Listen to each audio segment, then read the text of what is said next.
Hello guys কেমন আছো তোমরা? আশা করি ভালো আছো আর আমিও খুব ভালো আছি। অঞ্জলি ব্লগে স্বাগত জানিয়ে আজকে আরও একটি নতুন ভিডিও নিয়ে আসলাম তোমাদের সামনে। আশা করি তোমাদের ভালো লাগবে। তো এখন বাজে প্রায় 11টা, এখন থেকে ব্লগটা শুরু করছি। কাজবাজ সব হয়ে গেছে, তো এখন যাবে ছেলে ওর মামার বাড়ি। ও আসবে বিকাল 5টায়। আর এদিকে হাজব্যান্ড গেছে একটু বাজারের দিকে। দেখো যাবে মামার বাড়ি, এখন শুয়ে রয়েছে, শুয়ে শুয়ে গেম খেলছে। এই তোর খাবার দিয়ে দেবো, খাবি তো এখন? তা তুই না খেয়েই চলে যাবি? আর কি বলবো তাহলে, তোর বাবা তো এসে বকাবকি করবে। সকাল দিয়ে তাড়াহুড়ো করে কাজ করে নিলাম, এদিকে ফোন আসলো, মার খুব শরীর খারাপ, যাব হচ্ছে বাপের বাড়ি মার ওখানে। তাই তাড়াতাড়ি করে কাজ করে, মনটাও ভালো নেই যে ভিডিও শ্যুট করবো, যে কাজ বাজ তুলে ধরবো সেটাও পারলাম না, মন ভালো নেই।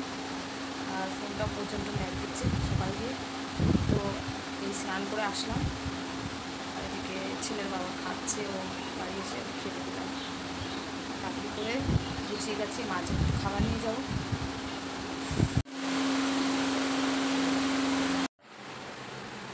তো এখন তৈরি হয়ে গেছি মামার বাড়ি যাওয়ার জন্য।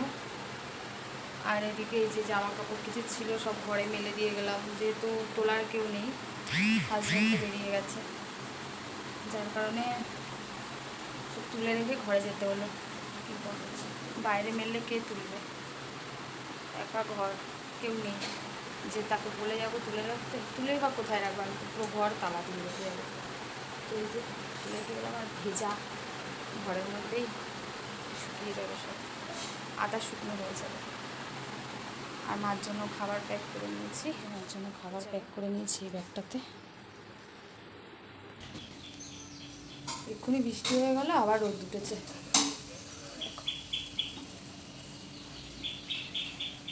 বেরিয়ে পড়েছি রাস্তায়, আর কি রোদ, ছাতা নিয়ে তো।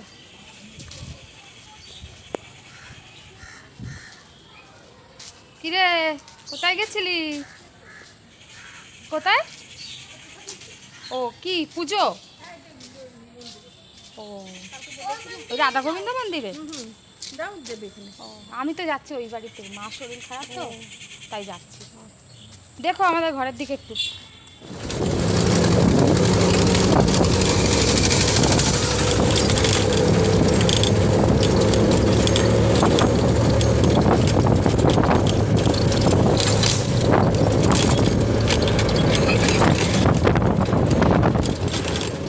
আগে একটু হাওয়া খেয়ে একটু জল খেয়ে নিলাম, রোদ থেকে এসেছি তো। আসার সময় ছেলেকে আবার ফোন করেছি যে সাইকেলে করে আমাকে একটু নিয়ে যা, তো ও গিয়ে আগিয়ে নিয়ে এসছে, ছাতা আনিনি। আর এদিকে মাকে এসে খাওয়ালাম, মা গেল একটু বাইরে, আর বাবু এখন রান্না করছে। ভাত কম পড়েছে তাই ভাত বসিয়েছে। এই যে বাবু, হ্যাঁ বাবু রান্না করছে।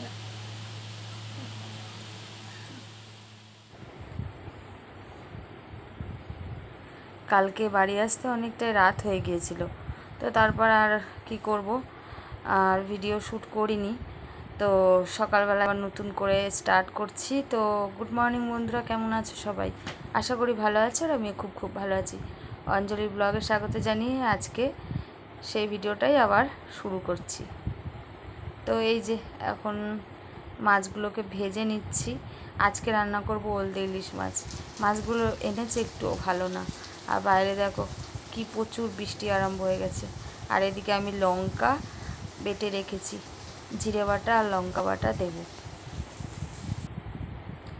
তরকারি এই যে ফুটে গেছে, এবার মাছগুলো দিয়ে।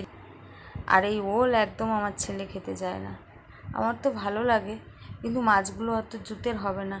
যদি ভাজা খেত তাহলে ভালো হতো, কিন্তু কি করব, আমার হাজব্যান্ডের হুকুম, রান্না করে দিতে হবে। তো ছেলে এখনও আসেনি, ও আসবে মনে হচ্ছে বিকালের দিকে। এবার মাছগুলো দিয়ে দিচ্ছি, আগে 2-3টে মাছ দিলাম, তারপরে আবার এগুলো সব ঢেলে দিচ্ছি, কারণ আমার হাতে ফোন রয়েছে, এক হাতে আমি দিতে পারছি না, তাই একটা একটা করে কত সময় ধরে দেব, তার জন্য সব একবারে ঢেলে দিলাম। আর সেই কাজের ফাঁকে একটু চাও করে নিয়েছি, নিয়ে একটু চা খেয়ে নিচ্ছি। চাটা না খেলে কাজে আমার একদমই মন বসে না। আর তারপরে ঘরঠরগুলো এবার একটু পরিষ্কার করে নেব। বিছানা গুছানো হয়ে গেছে। দেখো ক্যামেরাটা আমি কিভাবে ফিট করেছি। পিছন ক্যামেরা দিয়ে ভিডিও করছি তো আমি বুঝতেই পারিনি যে আমার গলা কাটা দেখা যাচ্ছে। তো যাই হোক, আমাকে তো দেখা যাচ্ছে, আবার কি আমার মুখ না দেখা গেলেও কী হবে।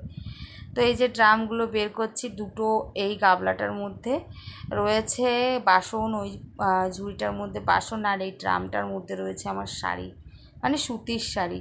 বেশিরভাগ আমি শাড়ি তো পরি না, তো ভাবলাম যে খাটের তলাটা একটু পরিষ্কার করি আর তোমাদের সঙ্গে একটু শেয়ার করি যে আমি কিভাবে খাটের নিচটা পরিষ্কার করি। এই যে সব বের করে নিয়েছি, এবার ভালো করে ঝাড় দিয়ে নিচ্ছি। এই যে বাসনের গাবলাটা এবার খাটের নিচে ঢুকিয়ে দিলাম। ওর মধ্যে বাসন ভর্তি রয়েছে। এগুলো সব সময় লাগে না, দু এক সময় লাগে, তাই সামনের কাছে রাখি না। আর বারান্দার তো অল্প জায়গা, কোথায় রাখবো বলো তো। আর এই যে শাড়ি ভর্তি এর মধ্যে, দেখছো তো, এই শাড়িগুলো সব এর মধ্যেই থাকে।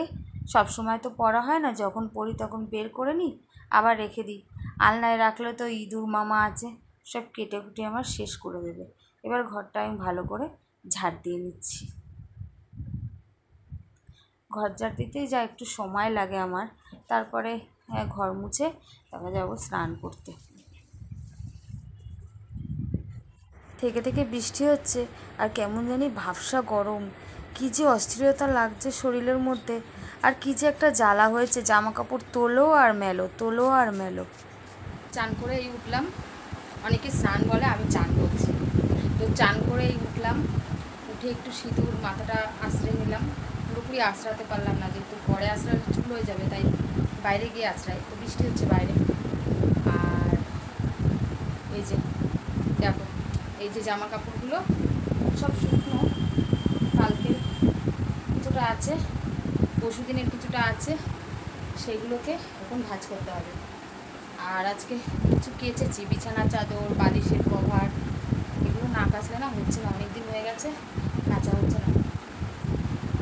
আর হাতে আজকে ভীষণ যন্ত্রণা করছে, কারণ আছে কালকে বাপের বাড়ি গিয়ে পড়ে গেছি কলতলায়। তো থালা ধুতে গেছিলাম আর পাম্প করতে গেছি কল, পা পিছলে পড়ে গেছি, মানে কলপাটটা খুব পিছলা হয়েছে। এই বৃষ্টির সময় তো জল জমছে আর ছ্যাতলাগুলো আছে না, ওগুলো হয়ে যাচ্ছে, যার ফলে পড়ে গিয়ে এই কোমরটায় ব্যথা, এই হাতটা ব্যথা। একটু চাদর আর বালিশের ঘর এগুলো তো না কাচতে হবে না, যতই হোক নোংরা হচ্ছে প্রচুর। শরীর খারাপ হলেও করতে হবে, শরীর খারাপ হলেও সংসারের কাজ থেমে থাকবে না, সংসারের কাজ করতেই হবে তোমাকে। আর আমার এমন কেউ নেই যে আমার কষ্টটা বুঝবে, যে বলবে ঠিক আছে আমি কেচে দিচ্ছি। আমার ঘরের লোক একটু বোঝে, আমি বললাম পড়ে গিয়েছি, তাও কোনো বার্তা দিল না। তো যাই হোক, এগুলোকে ভাজ করবো, তারপর যাবো খেতে। সকাল দিয়ে এখনো খাওয়া দাওয়া হয়নি, ছেলে এখনও আসেনি, কত বেলা হয়ে গেছে, মনে হয় বিকালের দিকে আসবে, 4টে 4:30 দিকে। একটু বাদেই সন্ধ্যা লেগে যাবে, তো ভাবলাম যাই ফিরে আছি, জামা কাপড়গুলো এখন ভাঁজ করে নিই, এখনও ছেলের বাবা বাড়ি ফিরিনি। আর এই যে জানলা যে খুলে রাখবো, ঘরের মধ্যে কি গরম, পিছনে কেন্নর বাসা, মানে এই জানলার পিছনে জঙ্গল, তো এই জঙ্গলগুলো কে কাটবে বলো তো, একটু ব্লিচিং ট্লিচিং দিলে তাও যদি একটু কেন্নটা কম হতো। জানলা একদমই খুলে রাখতে পারি না, আর এই সমস্ত হচ্ছে পুরুষদের কাজ, আমি কি পারি, মেয়ে ছেলে মানুষ, গায়ের জোরের কাজ। তো যাই হোক, করার কেউ নেই, কি করব। আর এই যে কথা বলতে বলতে এই যে জামা কাপড়গুলো বেশ সুন্দর করে ভাঁজ করে নিচ্ছি। আর এই কয়দিন মায়ের কাছে যেতে হচ্ছে, কারণ মায়ের খুব জ্বর হয়েছে, কিছু খাওয়া দাওয়া করছে না, শরীরটা ভালো না, আগে থেকে অসুস্থ ছিল, তার মধ্যে আবার জ্বর। তা বাবু বললো তুই আয়, এসে একটু খাইয়ে টাইয়ে দিয়ে যা। সেজন্য আমার 2-1 দিন বাদে বাদেই মার কাছে যেতে হচ্ছে, গিয়ে মাকে দেখাশুনো করতে হচ্ছে। কি করব, বাড়িতে বাবু একা, মাকে দেখার মতন তো কেউ নেই। আমার বাবা দেখে, বাবা সংসারের কাজ রান্না বান্না সব কিছু করে, আবার মাকেও দেখে, বাবারও তো বয়স হয়েছে, তাই না। আর এই যে শাড়িটা দেখছো, এই শাড়ি, যত সুতির শাড়ি আমি পরি সব আমার বাবার বাড়ির থেকে নিয়ে আসা।